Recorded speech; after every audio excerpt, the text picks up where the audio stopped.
Hello 12th standard students. So logic क्या मैं I hope सब ने फार्मूलाज लिख लिए हैं। अब मैं एक्सरसाइज 1.1 के साथ स्टार्ट करूंगा। तो क्वेश्चन नंबर 1 ये है हमारा, state which of the following are statements. मैंने बात की थी कब स्टेटमेंट होता है और कब नहीं होता। Let us determine that which of this are statements and which are not. और इसमें से काफ़ी सारे, इसमें से जो भी क्वेश्चन है ये सिर्फ एग्जाम में तो नहीं आते, लेकिन बाकी के क्वेश्चंस को अंडरस्टैंड करने के लिए ये क्वेश्चन का ज़रूरत है। तो 5 + 4 = 13। अब तुम बोलोगे ये तो होता नहीं है, ठीक है मानता हूँ ये तो होगा नहीं, लेकिन ये स्टेटमेंट जरूर है। It is a statement. क्यों? क्योंकि आपको एक रिजल्ट ऑब्टेन करके दे रहा है। This is giving a result. Therefore भले इसका ट्रुथ वैल्यू फॉल्स हो, आंसर फॉल्स हो, लेकिन इट इज ए स्टेटमेंट। ठीक है, next, close the door. It is not a statement because we are making a request.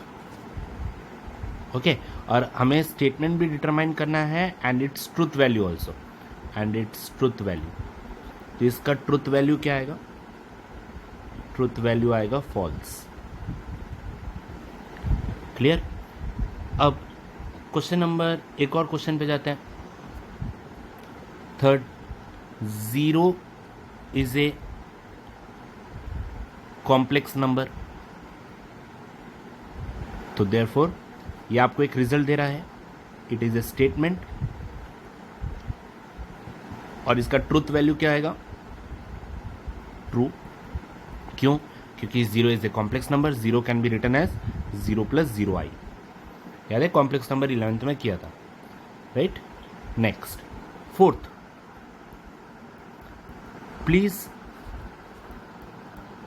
Get me A breakfast. क्या लिखेंगे? This is not a statement. और इसका truth value क्या हो जाएगा? फॉल्स। सॉरी, ट्रुथ वैल्यू हम डिटरमाइन ही नहीं कर सकते। क्यों? क्योंकि ये स्टेटमेंट ही नहीं है। जब कोई स्टेटमेंट नहीं रहे तो हम लोग उसका ट्रुथ वैल्यू डिटरमाइन ही नहीं करेंगे। क्यों? This is not a statement. Why it is not a statement? Because we are making a request. Request या order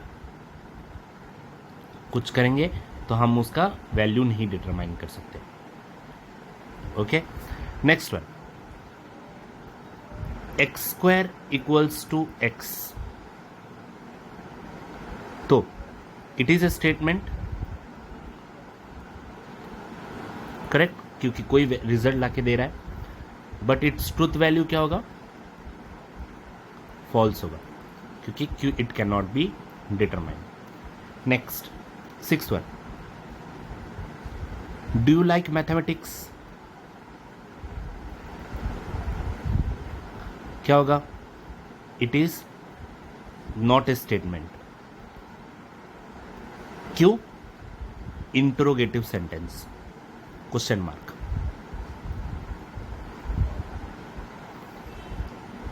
clear? Now next one, ये थोड़ा सा डिफिकल्ट है। It rains heavily. Okay, now say this, it is a statement. ये statement है क्योंकि ये result दे रहा है, रेन हेविली हो रहा है करके। लेकिन ट्रुथ वैल्यू क्या होगा? Truth value can not be determined. क्यों? क्योंकि ये परफेक्ट रिजल्ट नहीं दे रहा। हो भी सकता है, नहीं भी हो सकता है, लेकिन स्टेटमेंट है। ठीक है, ये थोड़ा सा कंफ्यूजिंग क्वेश्चन है कि जरूरी नहीं है कि इंसान सच बोले या झूठ। ये ट्रू भी हो, its truth value can not be determined, it can be true और फॉल्स। कोई झूठ भी बोल सकता है, राइट? इस स्टेटमेंट पर। तो जिस स्टेटमेंट पर कभी कभी कोई स्टेटमेंट ऐसा रहता है जिस पे आप डिटरमाइन ही नहीं कर पाओ कि ये ट्रू है या फॉल्स है, पर वो स्टेटमेंट होगा। Okay, clear? Next, can you speak in Marathi. This is not a statement because it is an interrogative sentence.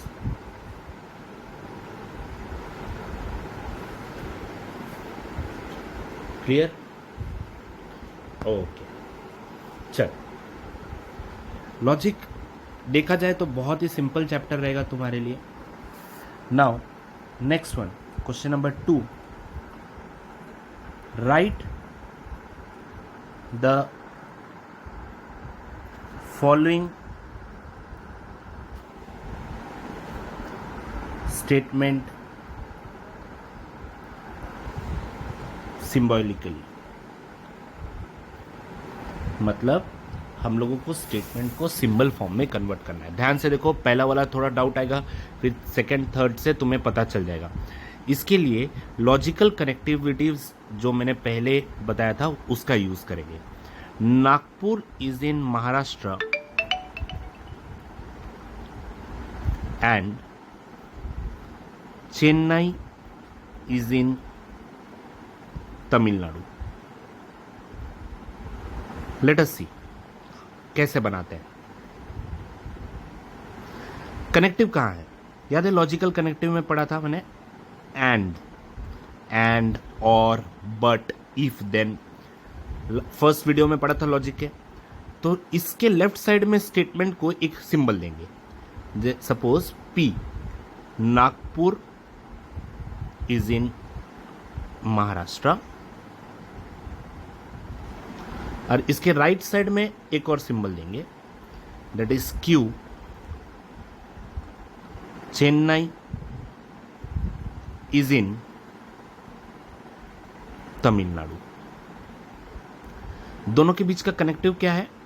And, और therefore symbolical representation P and Q. देखा, एंड का सिंबल दे दिया मैंने। This is called as symbolical representation. सिर्फ word के ऊपर depend करता है कि क्या होने वाला है। Next question, triangle is equilateral और आइसोसेलेस। तो ट्रायंगल इज इक्विलैटरल और आइसोसेलेस। तो देखो, और वर्ड आ गया left side, P, triangle is equilateral, Q, isosceles word लिखा हुआ है तो हम लोग आइसोसेलेस ही रख देते हैं, बीच में वो और है, बराबर।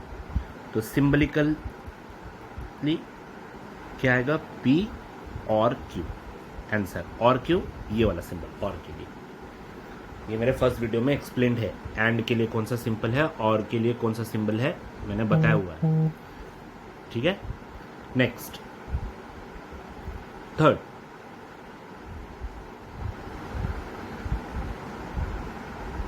The angle is right angle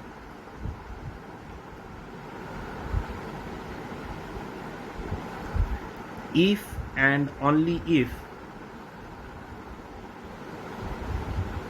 it's of measure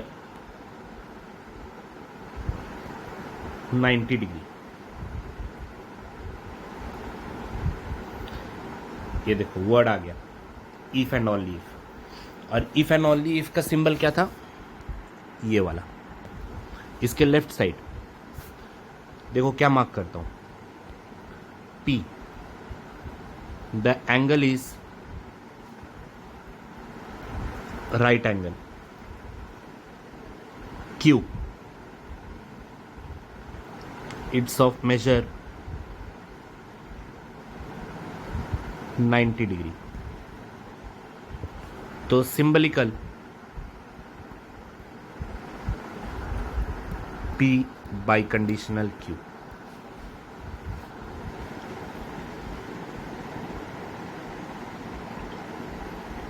Clear? Next.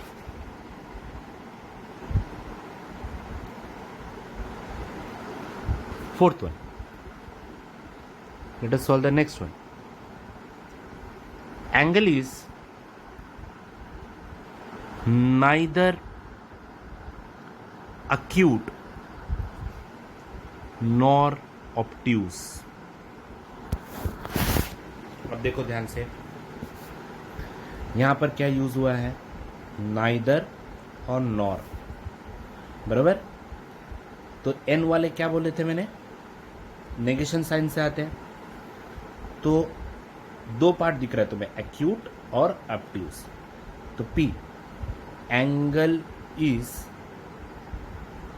Acute, Q, या फिर ऐसा भी लिख सकते हो, नाइदर एक्यूट, क्योंकि ये नेगेशन वाला क्वेश्चन नहीं करना है हमें, नॉर ऑब्ट्यूज। ठीक है, तो P यहां पर देखो और छुपा हुआ, और Q। क्लियर? हम इसको नेगेशन फॉर्म में भी लिख सकते थे, मतलब सिर्फ एक्यूट लिख के फिर नेगेशन का साइन देना। ऐसे भी क्वेश्चन आएंगे नाइदर और नॉर के लिए। फिलहाल ऐसे भी रिप्रेजेंट कर सकते हो, बहुत पॉजिटिव साइड में, क्योंकि ये देखो भरो इसको। अगर हम इसको सिंबलिकली भरे, angle is neither acute nor obtuse. Clear? अब आगे बढ़ते हैं। Fifth one, if triangle ABC is right angled at B, then measure of angle A plus measure of angle C is equal to 90 degree.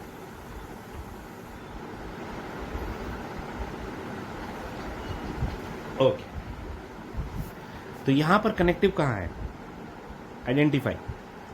Connective है यहां पर if then, और इसका symbol है ये। तो कहां से पकड़े?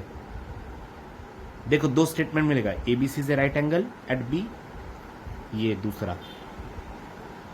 तो let P triangle ABC is right angle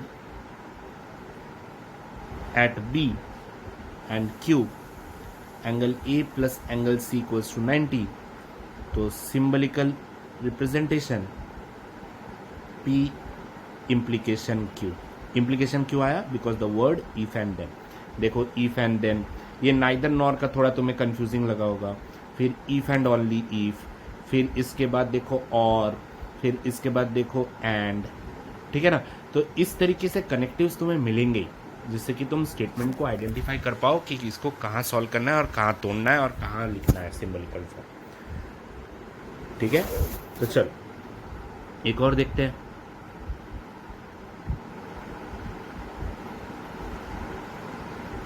Hima Das wins gold medal if and only if she runs fast. बोलो कहां पर है? किधर है? यहां पर if and only if, इसके साइड में P Hima Das wins gold medal, Q she runs fast, symbolical P biconditional Q.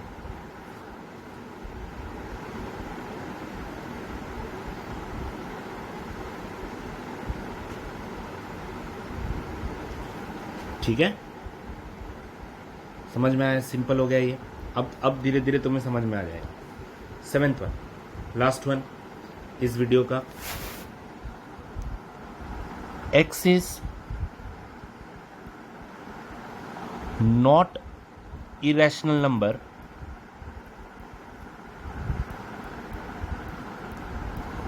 but is a square of integer। देखो मैं कुछ बातें पॉइंट कराऊंगा अब भी। अगर तुम p में नॉट को पकड़ रहे हो तो तुम पॉजिटिव ले सकते हो, और अगर नॉट को नहीं पकड़ा तो तुम्हें ये नेगेशन साइन देना पड़ेगा। ठीक है, इस नेगेशन के क्वेश्चंस अलग से आ सकते हैं हमारे पास। तो फिलहाल हमारे पास यहाँ पे कनेक्टिव क्या है, देखो बट, याद है एंड जैसा ही रहता है, ये बट एंड जैसा ही काम करता है। तो p x is not irrational number, ठीक है, q is a square of integer. तो सिंबलिकल फॉर्म क्या हो जाएगा, सिंपल p एंड q। ठीक है, इन केस अगर ध्यान दो यहाँ पर, अगर तुमने यहाँ पर नॉट नहीं रखा तो, लेकिन क्वेश्चन में तो नॉट था, तो तुम्हें यहाँ पर सिंबलिकल फॉर्म में नेगेशन डालना पड़ेगा।